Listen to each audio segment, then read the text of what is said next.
Well, first of all, I was very, very impressed in our preparation to play the University of Texas. But when the game began, I was like blown away by how fast they were. Normally, we're the faster team when we take the court. Not the biggest, but we're normally the fastest. And I thought Texas showed that they're every bit as fast and maybe even a little faster than us athletically. I don't know if these guys agree with that or not. But I think what occurs is the excitement of the game. I think we got in a little bit of a hurry. We made some miscues on fast breaks that we normally finish, and we got to a situation where we couldn't really stop them. And so we trailed by 8 at the half. They pushed the lead up to 13, and we called a timeout. And I just said to them, look, we just need to calm down and play better. There's no big secret in this. We're very good, but we got to play very good. And our defense dramatically improved, our rebounding improved, and then once we get stops, we really can score the ball. And so we went on a run offensively, defensively, and that completely turned the game around. And when it got to be 75-75, we've been in so many close games this year. I felt very, very comfortable and confident that these guys will pull us through. These guys are sensational players, each and every one of them. The game Jordan Miller had is ridiculous. 7 for 7 from there. How many points did he end up with? 30. 27. That's pretty good to score 27 points on 7 shots. And any threes? No, not even a 3. So, but Isaiah was great. We call a play for him towards the end of the game, and he just scores. We called a play for Wooga Poplar at the end of the first half because we were in desperate need of a bucket. And he made a jump shot. He's absolutely sensational at that. And then Nijel was so good, like last weekend, this weekend, making shots, making plays, defending Tyrese Hunter, who is very, very hard to guard. And then Norchad, my coaches were saying don't take him out because he only has 1 foul. I don't know if you know, towards the end of the first half, I took him out because he has a tendency to foul. He's a very aggressive, what? He's a very aggressive player. We love that aggressiveness, but I don't want him sitting on the bench in the second half. So I took him out in the first half to give him time. He only had 1 foul. Put him out there in the second half, and sure enough, he picks up 2, 3, and 4. But he never fouled out, and he ends up only 9 rebounds, but we had 5 guys in double figures. All right? And that's really the balance we've shown all year long. And I love these guys.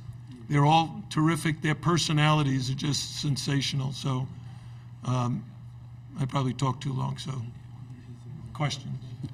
Okay, thank you, Coach. We'll go to questions in a second. We have a whole room full of folks. A reminder, please do not record on cell phone or any kind of camera, okay? That's prohibited.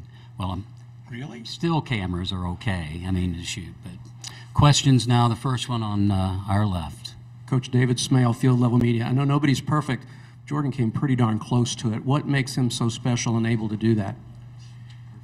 I've said it all season long. He's the most underrated player in the country because he's good at everything.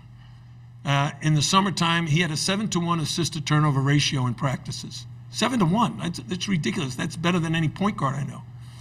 He can rebound. He defends all different size guys. Today, he was switching ball screens at the end and keeping the guy in front of him. Yeah, last week, he guarded Indiana's center, Jackson Davis, did a fantastic job on him. He can shoot the 3. He's great at driving, straight line drive, dribble drives. He makes all of his free throws. He is a great, great player. Simple. Okay, you're on the right. Hey, Coach. Luke Chambers, Life All Sports. First off, congrats on the win. Last season in the Elite Eight, your team was facing a double-digit deficit in the second half, dealing with foul trouble. This year, again, was kind of similar. Why was this team able to overcome that? Yeah, I think last year we got very serious foul trouble. Jordan got in foul trouble. Sam Wardenberg got in foul trouble. I think they both ended up fouling out. And we missed a couple of key opportunities in the second half that might have kept us in it longer and maybe given us a chance to do what we did today. So I told the guys at halftime, hey, this is very much like the Kansas game. We're behind. They came out and took control of the game, and that's what we need to do. And even though it took us a little longer to do it, if you watch the last 10 minutes of the game, our defense, our rebounding, our scoring is just at such a high level. Okay, here on the left. Gary Furman, CaneSport.com. Jim, basketball at the highest levels is such an individual sport. Your team's going to the Final Four by being a team and like exemplifying that as much as any team you'll ever see. Talk a little bit about how that's developed over the course of the year and how important that was today when you were in quite a jam. Well, chemistry is hugely important. You want your players to really bond on the court, off the court.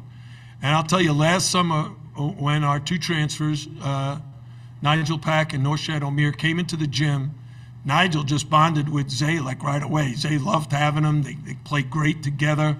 They both can really score the ball, and they just enjoyed it. Norchad his personality is just amazing. I mean, you can't help but fall in love with the guy. He smiles all the time. Is that better? Okay. We had a team dinner one night, and everybody had to say where they were from and everything. And so when it came Norchad's turn, and he said, "Well, how did you end up here?" And he said, "I come from Nicaragua, and I got to Mexico, and then I walked across the river, and everybody looked. Oh my God, this guy came into the country by," and then he just started laughing, and then everybody's like, "Yeah, I'm just joking."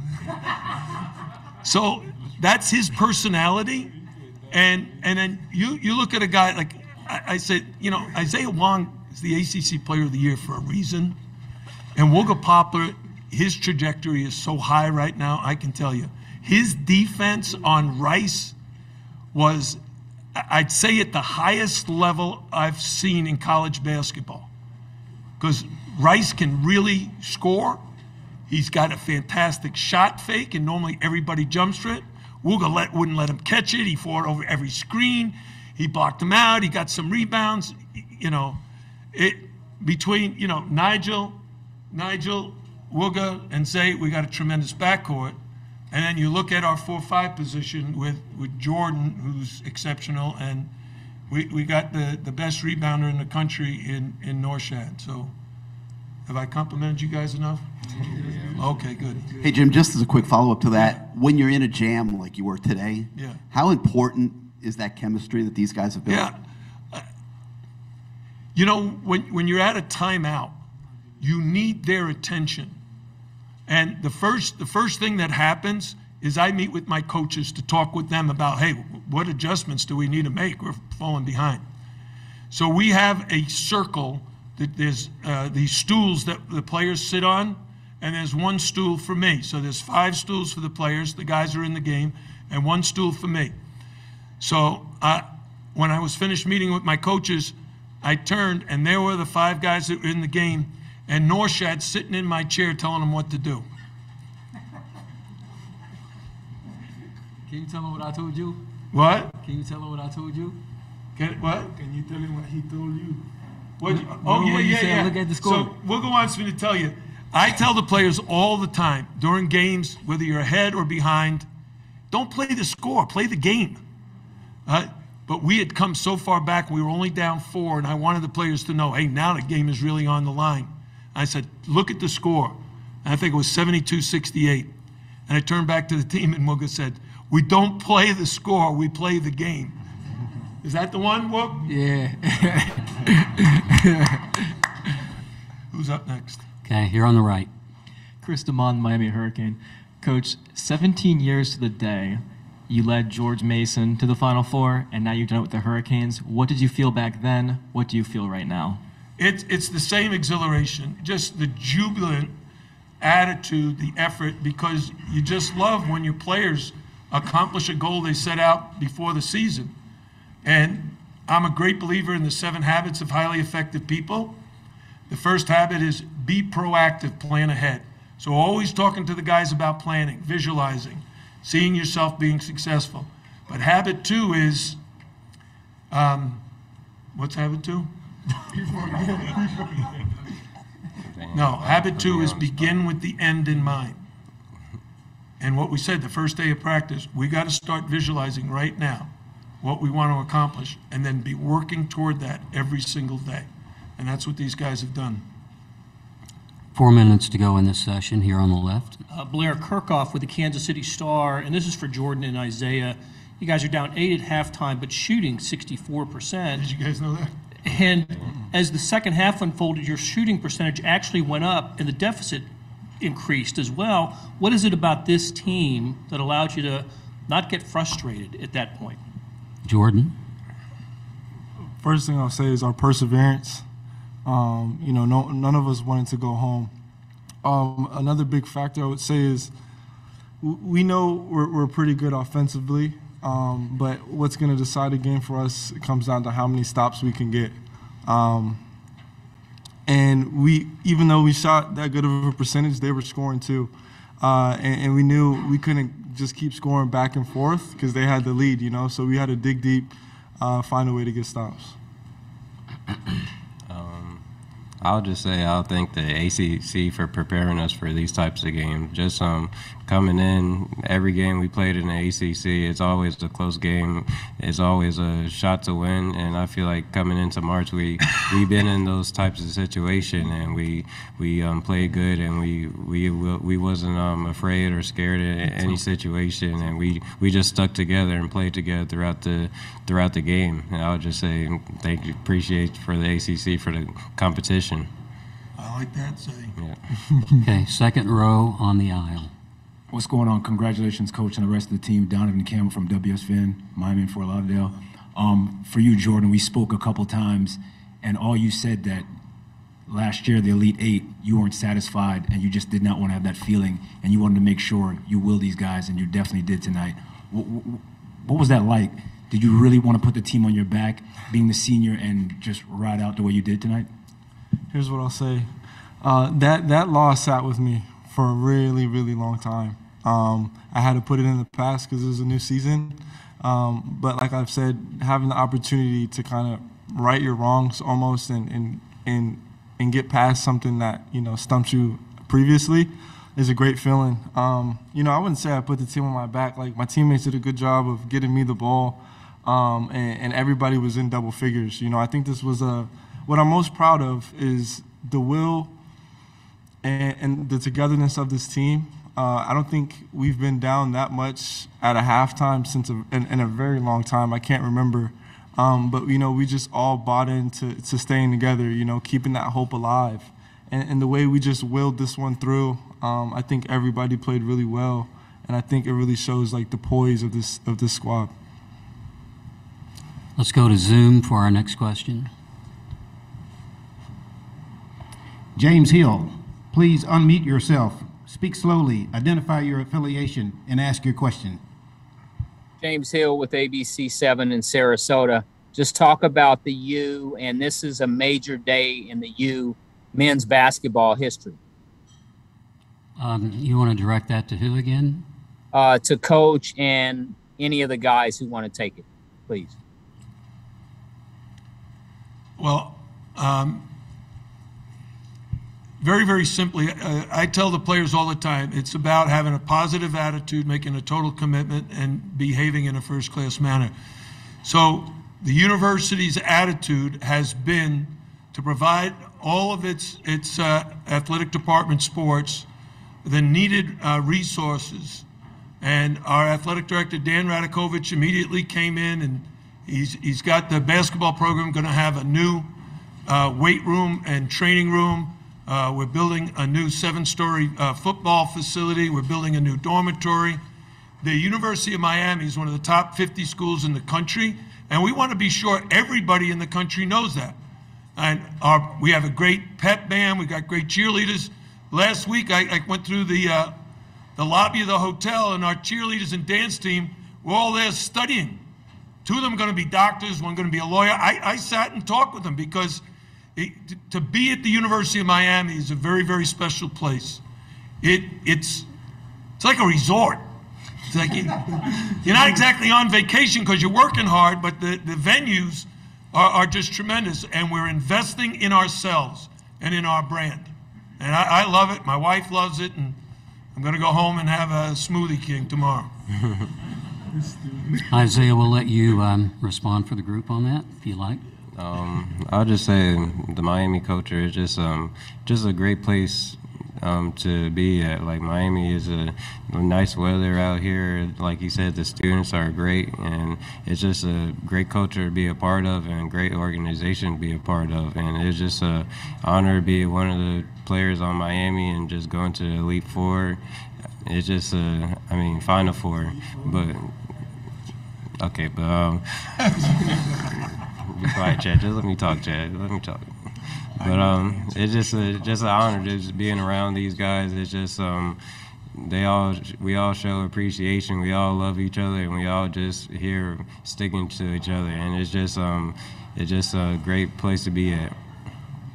Okay, we're out of time. We'll take one last question here on the aisle. Dennis Dodd, CBS Sports. Jordan, you were 6 years old when you... Go ahead. Oh, It's Michelle. okay. I've covered the team 26 years. I think I get to ask a question. Thank you. I wanted to ask Nijel and Jordan, if you could just say, at the moment that you knew you were going to win that game, what was your feeling to make the Final Four? I mean, that's something that every college basketball player wants. What were you feeling at that moment when you knew you were going to the Final Four?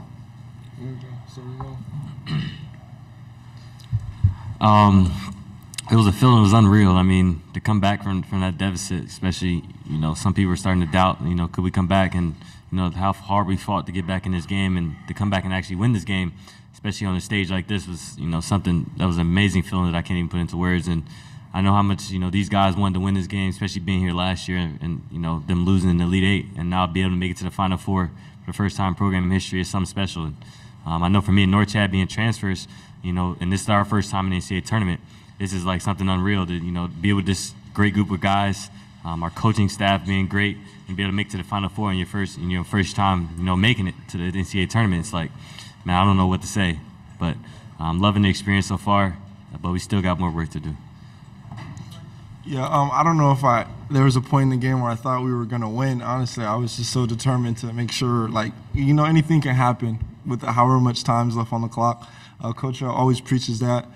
But, after the buzzer sounded, it felt surreal, being able to go on stage, hold up the trophy, cut down nets again, truly blessed. But like Nigel said, we're going to celebrate tonight, maybe a little bit tomorrow. But, it's not over. We got a team that's rolling next, UConn. So, celebrate and then on to the next one.